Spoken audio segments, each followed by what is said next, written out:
at the heart of this is people and the struggle of poverty. And so the question is, what's the opposite of poverty? And for me, the opposite is justice.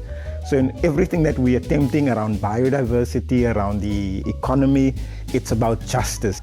We need to advance into a way that, yes, we need to think more deeper in way we can sustain ourselves.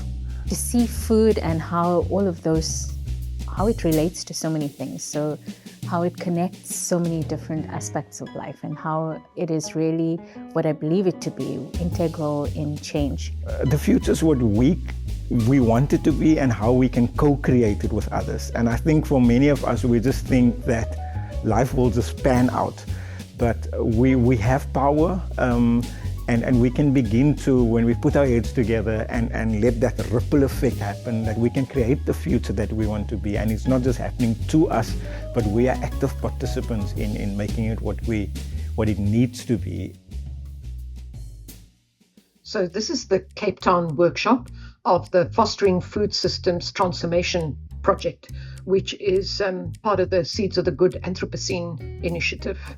And it's all about finding little examples that we call seeds or bright spots of food production and food systems and food consumption patterns that indicate how we can have just, sustainable and resilient food systems going into the future, and in particularly a challenging future because of the Anthropocene.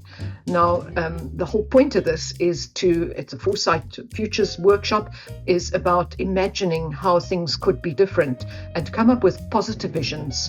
And typically starting with these little seeds, how they could scale, what has to grow to lead to that preferred future. It's the beginning of pathways. But we also look what needs to decline from the present.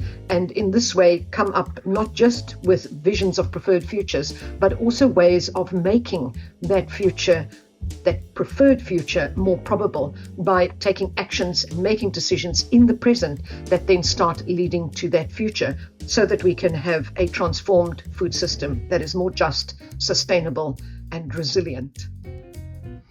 An integral part of working with the future is to make it experiential, to really get people to immerse themselves in what an alternative, preferred, good future that is just and sustainable and resilient might feel like. And that is what's so special about these workshops, is people need to depict it. They need to do a role play or a little exhibit or something that actually makes this future come to life.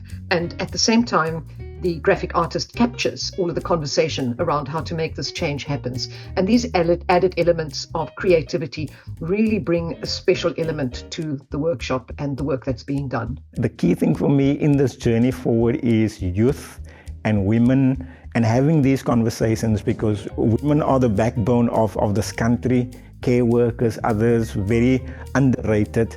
And for them to also come on this journey and begin to see that they can create a new world that's not as tough as it is for them at this point. And for youth to see that opportunity as well, that, the future is theirs, and together with us oldies, we can take hands and make this happen in a multi-generational, crazy way. My advice to everyone is, only one person cannot change the world. As a team, we can change the world together and make it great. The change is always within the self first, and that manifests in greater communities.